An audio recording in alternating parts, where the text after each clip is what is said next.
Hello everyone and welcome to the my YouTube channel Pandey A to Z knowledge. तो friends, आज का हमारा topic है भारत सामान्य विज्ञान पार्ट 4, जिसमें हम भारत के राष्ट्रीय प्रतीक एवं चिन्ह के बारे में जानकारी प्राप्त करेंगे। तो फ्रेंड्स, वीडियो को स्टार्ट करते हैं। तो फ्रेंड्स, राष्ट्रीय प्रतीक एवं चिन्ह में जो सबसे पहले प्रश्न है वो है भारत का राष्ट्रीय ध्वज तिरंगा है, जिसकी लंबाई तथा चौड़ाई का अनुपात क्या है। तो आप याद रखेंगे 3:2 का अनुपात है। भारत का राष्ट्रीय ध्वज तिरंगा है, आप याद रखेंगे, जिसकी लंबाई तथा चौड़ाई का जो अनुपात होता है वो 3.2 होता है। प्रश्न नंबर 2 में तिरंगा के बीच में एक चक्र है जिसका रंग नीला है तथा जिसमें तीलियां हैं। तीलियों की संख्या कितनी है? तो 24 होती है, आप याद रखेंगे। तीसरा प्रश्न है कि राष्ट्रीय ध्वज के निर्माता थे। राष्ट्रीय ध्वज के निर्माता कौन थे? पिंगली वेंकैया, आप याद रखेंगे, पिंगली वेंकैया था। बढ़ते हैं अगले प्रश्न की ओर। चौथा प्रश्न है ध्वज का प्रारूप संविधान निर्मात्री सभा द्वारा को अपनाया गया था। ध्वज को कब अपनाया गया था? 22 जुलाई 1947 को अपनाया गया था। पांचवा प्रश्न है आम लोगों ससम्मान तिरंगा फहराने की अनुमति प्रदान की गई 26 जनवरी 2002 को, आप याद रखेंगे। छठवां प्रश्न है भारत के झंडा गीत विजय विश्व तिरंगा प्यारा की रचना किसने की थी? आप याद रखेंगे, श्री श्यामलाल गुप्त प्रसाद ने की थी। श्री श्यामलाल गुप्त प्रसाद ने भारत के झंडा गीत विजय विश्व तिरंगा प्यारा की रचना की थी। श्री श्यामलाल गुप्त प्रसाद ने, आप याद रखेंगे। बढ़ते हैं अगले प्रश्न की ओर। प्रश्न 7वां है शक संवत पर आधारित भारत के राष्ट्रीय कैलेंडर को अपनाया गया था। कब अपनाया गया था?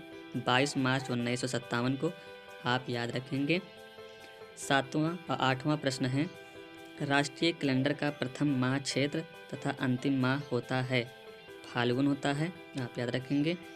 9वां प्रश्न है भारत का राष्ट्रीय चिन्ह जो सारनाथ स्थित सिंह स्तंभ में अंकित है अशोक चक्र कहते हैं, आप याद रखेंगे। बढ़ते हैं अगले प्रश्न की ओर। 10वां प्रश्न है भारत सरकार ने राष्ट्रीय चिन्ह को अपनाया। भारत सरकार ने राष्ट्रीय चिन्ह को कब अपनाया था? 26 जनवरी 1950 को, आप याद रखेंगे। 11वां प्रश्न है राष्ट्रीय चिन्ह में देवनागरी लिपि में लिखा सत्यमेव जयते से लिया गया है क्या? मुंडकोपनिषद, आप याद रखेंगे। प्रश्न 12वां है राष्ट्रीय चिन्ह के मूल स्तंभ में सिंह है कितने? 4 हैं, आप याद रखेंगे। बढ़ते हैं अगले प्रश्न की ओर। 13वां प्रश्न है रविंद्रनाथ टैगोर रचित जनगण मन को संविधान सभा ने ... को भारत का राष्ट्रगान स्वीकार किया। कब किया था? 24 जनवरी 1950 को जनगण मन राष्ट्रगान को अपनाया गया था, जिनके रचयिता रविंद्रनाथ टैगोर हैं, आप याद रखेंगे। प्रश्न 14वां राष्ट्रगान को सर्वप्रथम कांग्रेस के कलकत्ता अधिवेशन अध्यक्ष पंडित बिशन नारायण दत्त में गाया गया था। कब? 27 दिसंबर 1911 को, आप याद रखेंगे। बढ़ते हैं अगले प्रश्न की ओर। 15वां प्रश्न है राष्ट्रगान को ... ने सर्वप्रथम जनवरी 1912 में तत्वबोधिनी पत्रिका में भारत भाग्य विधाता शीर्षक से प्रकाशित किया। रविंद्र टैगोर ने राष्ट्रगान को प्रकाशित किया गया था। प्रश्न 16 है राष्ट्रगान में सेकंड लगते हैं। राष्ट्रगान को गाने में कितने सेकंड लगते हैं? 52 सेकंड लगते हैं, आप याद रखेंगे। तो राष्ट्रगान को जो गाया जाता है वो 52 सेकंड में गाया जाता है, आप याद रखेंगे। तो यहाँ 17वां प्रश्न। 17वां प्रश्न है बंगला साहित्यकार बंकिम चंद्र चटर्जी रचित वंदे मातरम को संविधान सभा ने ... को राष्ट्रगीत स्वीकार किया था। 24 जनवरी 1950 को स्वीकार किया गया था, आप याद रखेंगे। जो वंदे मातरम को 24 जनवरी 1950 को राष्ट्रीय गीत स्वीकार किया गया था, आप याद रखेंगे। और इनके रचयिता थे बंकिम चंद्र चटर्जी। 18वां प्रश्न है राष्ट्रीय गीत का प्रथम प्रकाशन 1882 में बंकिम चंद्र चटर्जी ने के उपन्यास में हुआ। आनंद मठ में। राष्ट्रीय गीत का प्रथम प्रकाशन 1882 में बंकिम चंद्र चटर्जी के उपन्यास में हुआ। वह उपन्यास का नाम आनंद मठ था, आप याद रखेंगे। 19वां प्रश्न है, राष्ट्रीय गीत को सर्वप्रथम 1886 में कांग्रेस के अध्यक्ष रहमतुल्लाह सयानी में गाया गया, आप याद रखेंगे, कोलकाता अधिवेशन में। बढ़ते हैं अगले प्रश्न की ओर।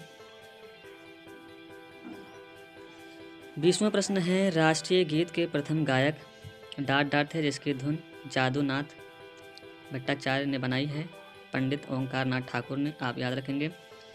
21वां प्रश्न है कि राष्ट्रीय गीत का अंग्रेजी अनुवाद किसने किया था। राष्ट्रीय गीत का अंग्रेजी अनुवाद अरविंद घोष ने किया था, आप याद रखेंगे। 22वां प्रश्न है, राष्ट्रीय गीत गाने में सेकंड लगते हैं। राष्ट्रीय गीत गाने में कितने सेकंड लगते हैं, तो 65 सेकंड लगते हैं, आप याद रखेंगे। राष्ट्रीय गीत कौन सा है, वंदे मातरम। राष्ट्रीय गीत को गाने में 65 सेकंड का लगता है, और आप याद रखेंगे। और राष्ट्रगान को गाने में 52 सेकंड लगता है, आप याद रखेंगे। बढ़ते हैं अगले प्रश्न की ओर। 23वां प्रश्न है, संसद के अधिवेशन का प्रारंभ से होता है। संसद का अधिवेशन जनगण मन गान से प्रारंभ होता है, आप याद रखेंगे। भारत का राष्ट्रीय पुष्प है। 24वां प्रश्न, भारत का राष्ट्रीय पुष्प कौन सा है, कमल है, आप याद रखेंगे। भारत का राष्ट्रीय पुष्प कमल है। भारत का राष्ट्रीय पशु क्या है, बाघ है, आप याद रखेंगे। बढ़ते हैं अगले प्रश्न की ओर। भारत का राष्ट्रीय फल क्या है। भारत का राष्ट्रीय फल आम है, आप याद रखेंगे। 27वां प्रश्न, राष्ट्रीय वृक्ष है बरगद का पेड़, राष्ट्रीय वृक्ष है। भारत का राष्ट्रीय वृक्ष बरगद का पेड़ है। 28वां प्रश्न, राष्ट्रीय गीत का उर्दू अनुवाद किसने किया था। आप याद रखेंगे कि राष्ट्रीय गीत का उर्दू अनुवाद आरिफ मोहम्मद खान ने किया था, आप याद रखेंगे, आरिफ मोहम्मद खान।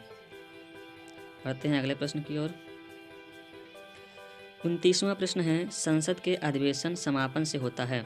संसद का अधिवेशन जो है वंदे मातरम गान से समाप्त होता है। और 30वां प्रश्न है, भारत का राष्ट्रीय जलीय जीव कौन सा है। तो भारत का राष्ट्रीय जलीय जीव डॉल्फिन है, आप याद रखेंगे। आज के वीडियो में बस इतना ही, मिलते हैं अगले वीडियो में। तो फ्रेंड्स, वीडियो अच्छा लगा हो तो लाइक एंड सब्सक्राइब करें, और चैनल को ज़्यादा से ज़्यादा शेयर करें, और अपनी राय कमेंट बॉक्स के जरिए अवश्य दें। तो मिलते हैं अगले वीडियो में। जय हिंद, जय भारत।